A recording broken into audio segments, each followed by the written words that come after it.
What's going on, all you minties? Uncanny Omar here from Near Mint Condition, the home of collected editions. Today I get to talk about some Titan Comics collected editions that have come out in the last year or so. Very excited to talk about a lot of these books, so let's go ahead and get started.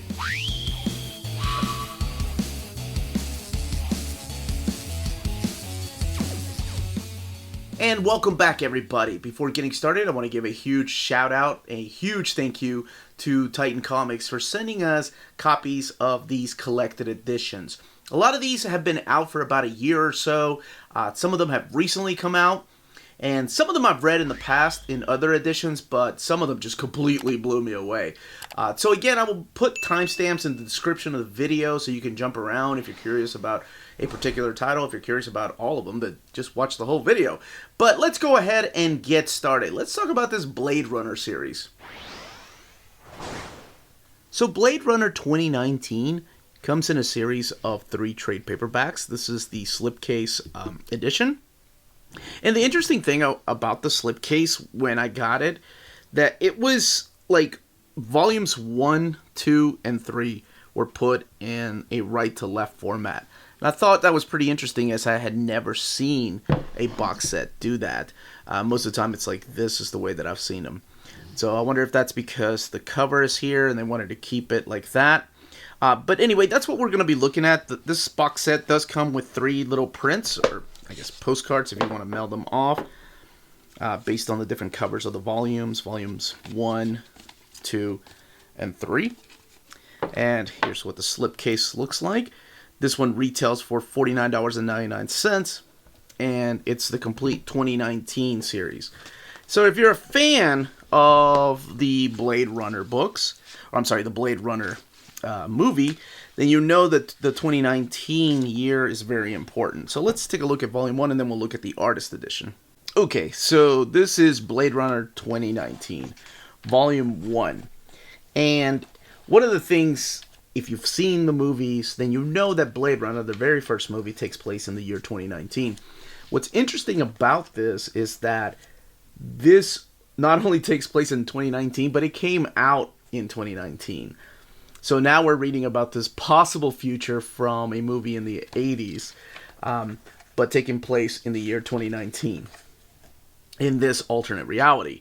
So we have this detective right here. She is an LAPD detective, and she is also a Blade Runner. Her name is Anna Ashina, and she's been assigned to investigate the disappearance of these 2 characters, Isabel and Cleo Selwyn. And they're the wife and daughter of a business tycoon. And Alexander Selwyn, he plays a big important part in this particular trilogy. So it all kicks off in the year 2019. I do love the fact that it's called Blade Runner 2019, Volume 1. It makes sense because it takes place in the year 2019. Now, this is written by Michael Green and Mike Johnson. Michael Green is one of the screenwriters for the actual Blade Runner 2049 movie. I wanted to mainly focus on the artwork here, but this is what the artwork looks like. This particular book is called Los Angeles. Then we get to Volume 2. This is Off-World.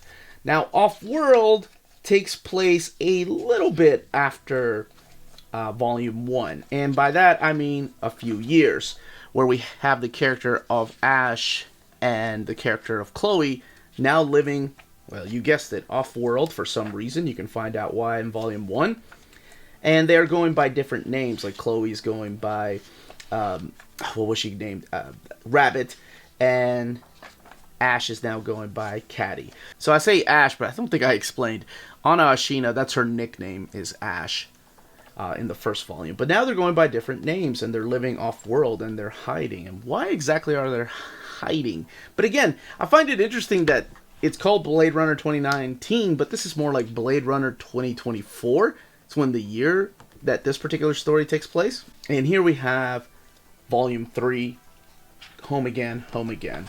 And you guessed it, this is the return of Ash and Chloe back to Los Angeles to kind of deal with some of the issues that they were running from in the first volume. Now the big question is, are there going to be characters that appear in the movie? Like in this particular story, Ash is like the best Blade Runner. But in the movies, it was always Rick Deckard. So there's Rick make an appearance. Or characters like Rachel or Pris. Love Pris. Not just because of the Blade Runner movie, but also because of Bubblegum Crisis. Roy Batty, Bryant, do those characters make an appearance in this particular book? I will say that there are some Easter eggs, but don't expect a lot of the characters from the movies to appear in said volumes. Now, there is a follow-up to this. It's called Blade Runner 2029. I don't know if they're skipping 10 years to get to 2049 or not. But I did want to focus on the artwork. By now, Michael Green has kind of stepped back as co-writer. He's just kind of overseeing the project, and it's more about Michael Johnson's story. But Andres Guinaldo is still the main artist on the book. Here's where you're going to find some of the variant covers, some character designs in Volume 1. And again, all of these can be bought separately, or they can be bought in this box set. And the total of pages between these three volumes is 352 pages. And then this is what's also available from Titan Comics. Then the bios all the way in the back. So let's say you love Andres Guinaldo's artwork and you wanted to have it in big edition. So this is an oversized hardcover format. It doesn't have a dust jacket, but this is the artist edition. So everything in here is just pencils and inks. But it's practically the same comic as Volume 1, the Los Angeles comic.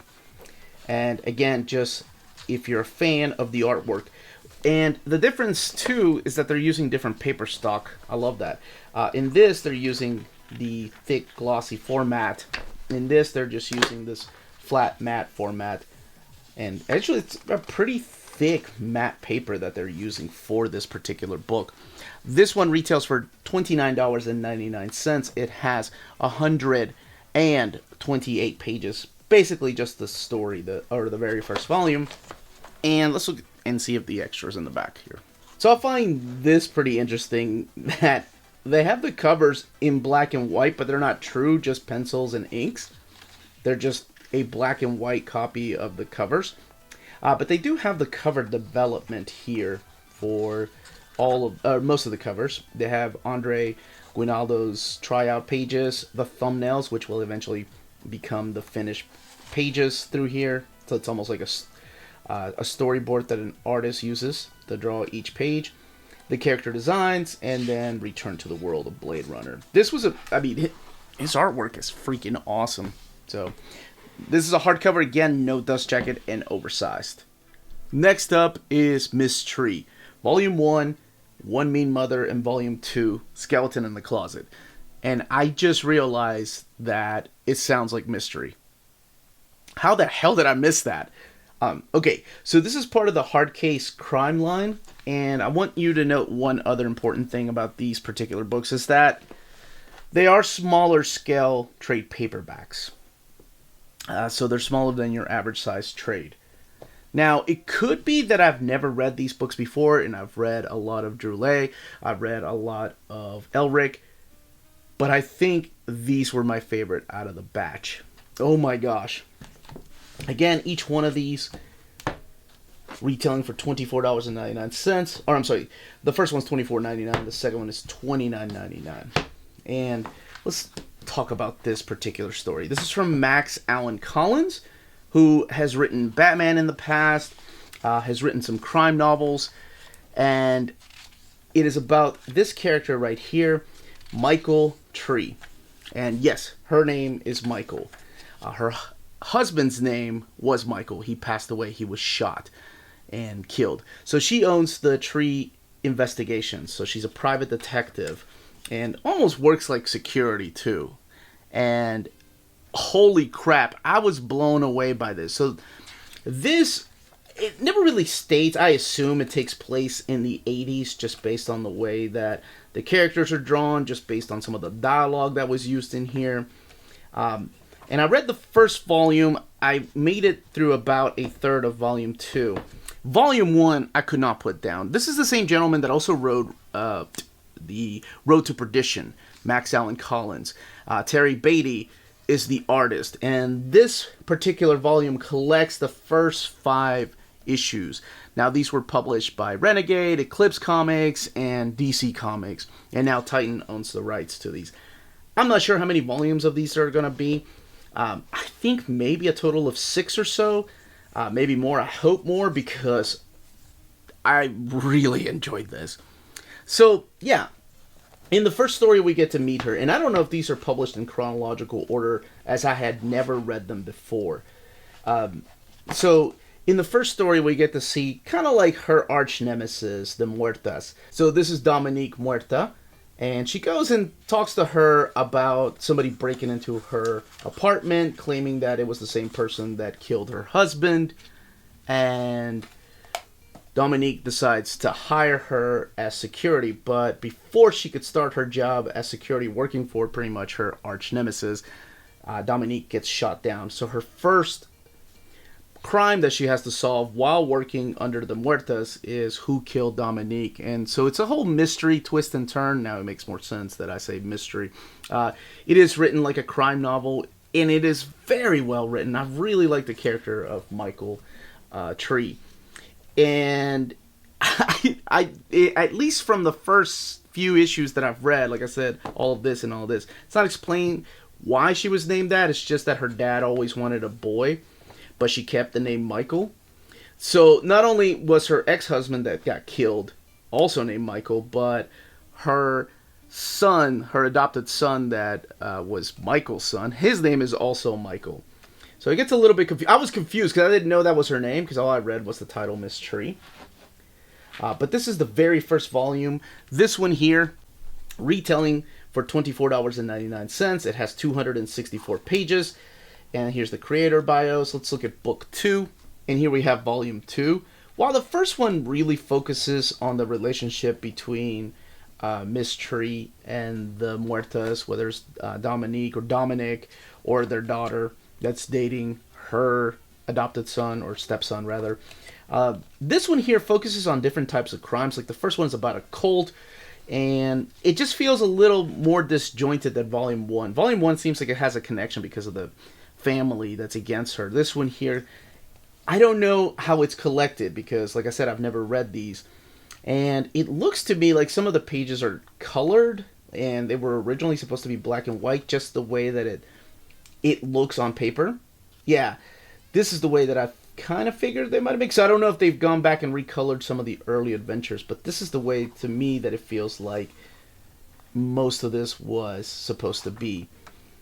Now, I can't flip too much through this one because I haven't read it yet. There looks to be a Louise story back here in the back, a Miss Tree story, and the Tree Agency also has other characters that help her out solving these crimes, and she's also friends with her late husband's police friend.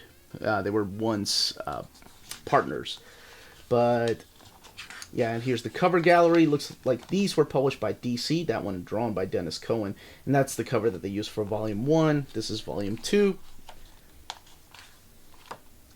And this one has 288 pages and retails for $29.99. Now, one of the other cool things that Titan Comics does is print out coloring books. This is the official Horizon Zero Dawn coloring book.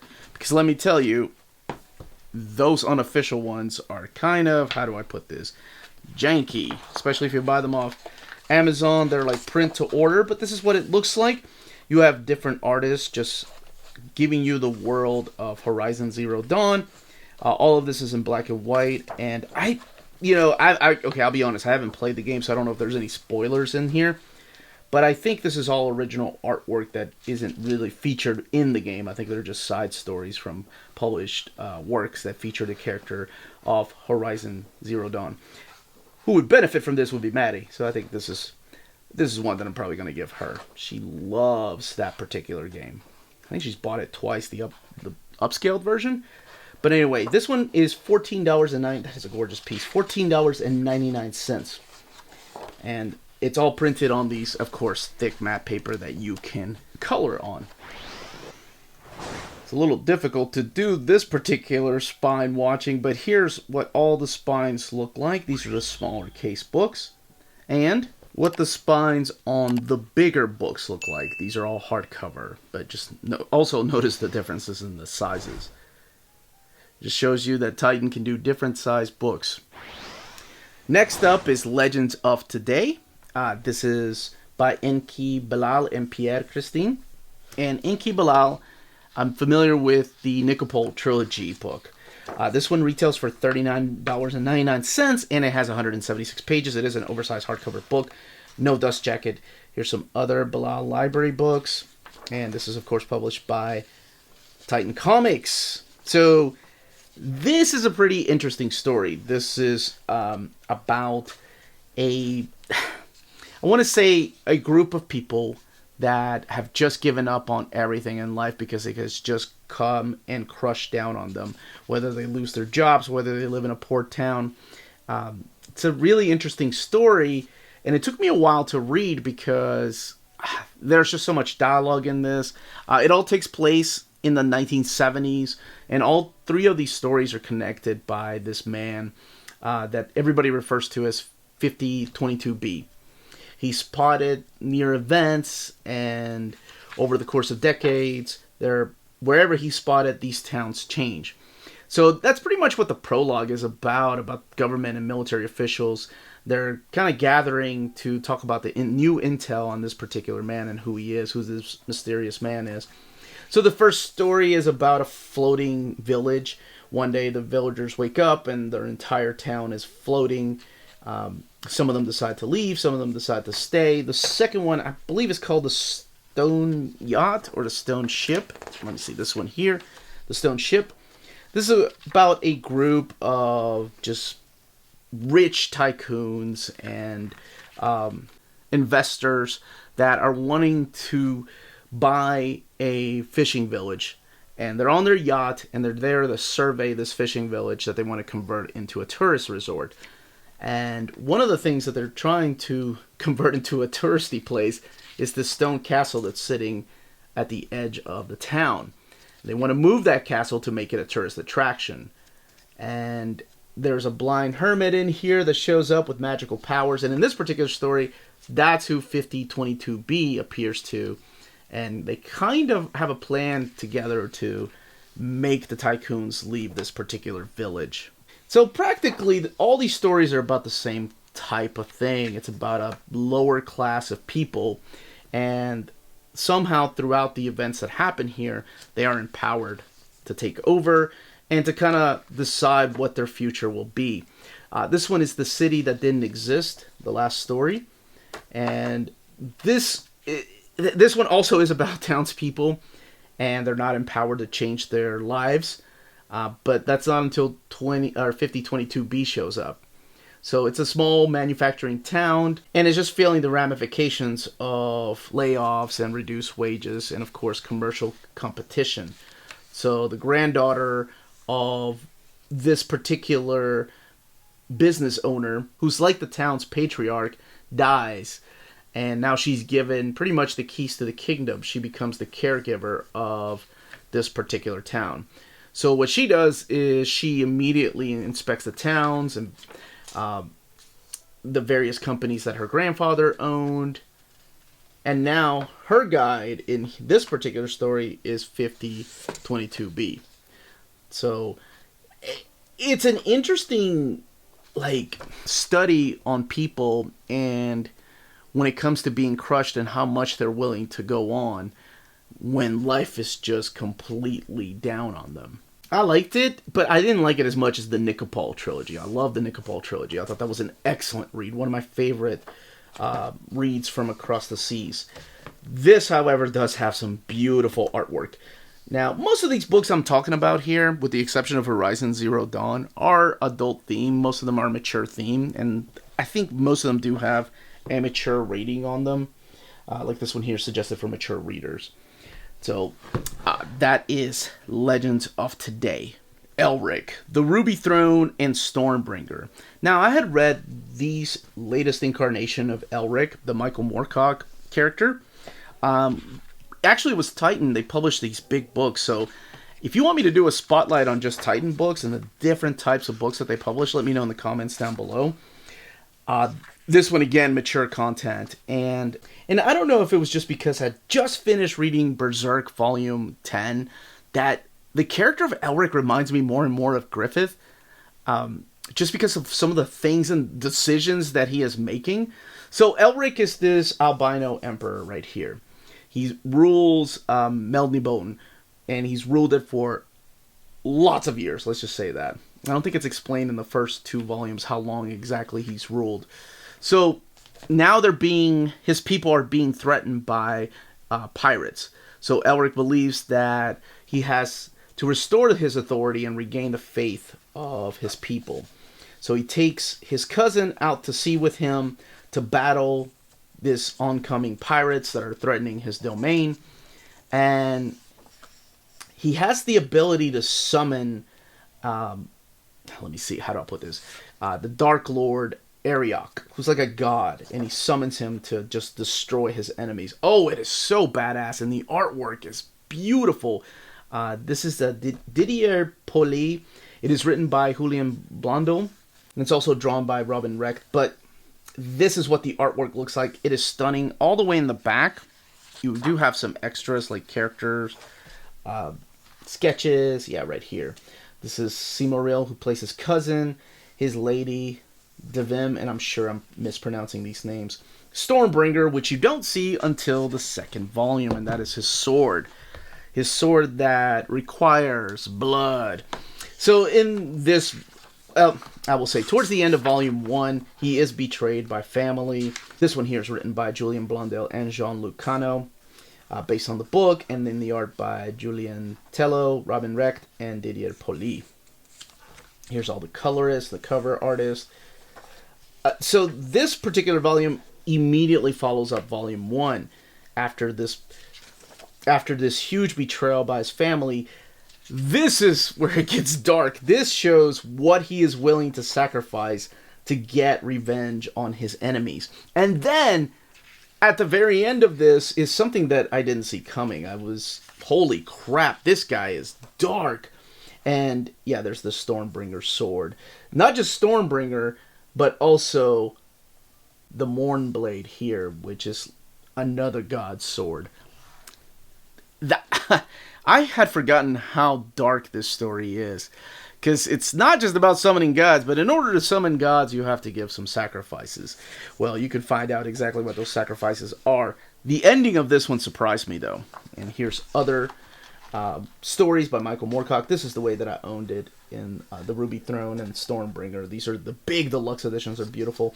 These are the classic comics, and we're going to look at one of those here in a little bit. Not the P. Craig Russell classic.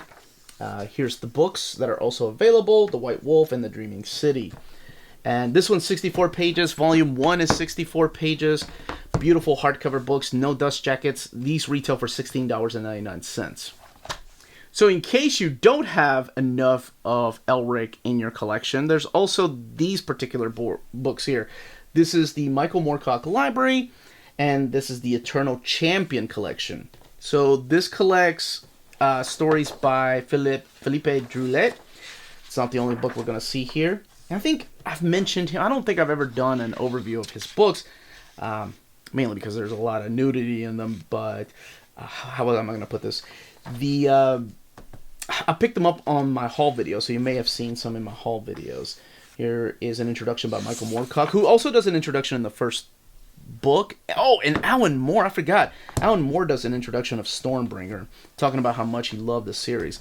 So these are older stories. These are done in black and white. This is another retelling of the Stormbringer story. Just happens to be a different artist. But the story in the back is the return to Melniboné. I'm sure I'm mispronouncing it. And it is by Druillet. And he both writes and draws. Oh my gosh, just the amount of detail in his artwork. Now this is the one that I can't show a lot of because, well, it's got a lot of nudity. This is a big, beautiful book, and I think they've released a couple in this particular format. Retailing for $19.99. This one only has 56 pages. All the way in the back, let me see, are more stories about Elric and the different artists from the actual prose novels. And then the adaptations, the comic adaptations. I remember when DC was publishing them. That's when I first found out about this particular character. That's actually Walter Simonson right there. think I had one of those two.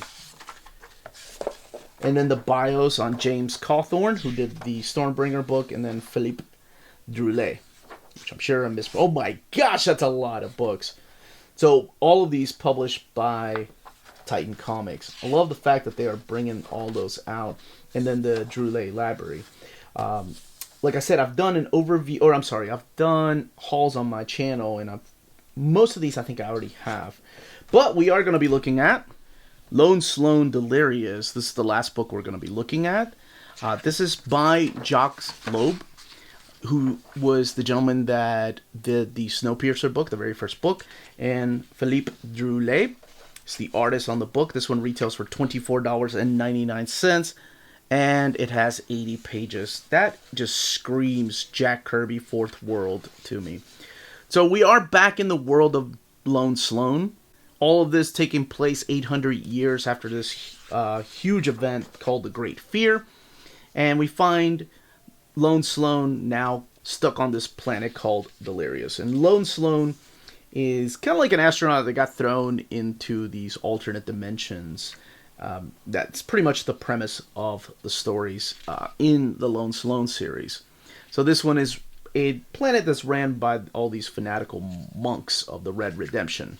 Now, if you've never read these, whenever I think about European-style comics, I always think of these for some reason, as in, like, you gotta get your brain used to reading these type of stories. It takes a little bit. And even rereading this, because I haven't read it since I had the first, I think 3 years ago is when I picked it up for the first time. I had a hard time following it, mainly because of the dialogue. Now, I don't know if that's because of the translation from the French, or if that was the way that it was always intended to be read. But really what drives these books to me, and I'm sure a lot of people, is just a beautiful artwork.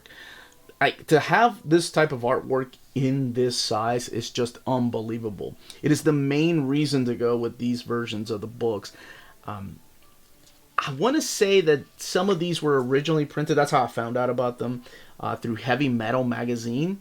So there are older English translations of these stories.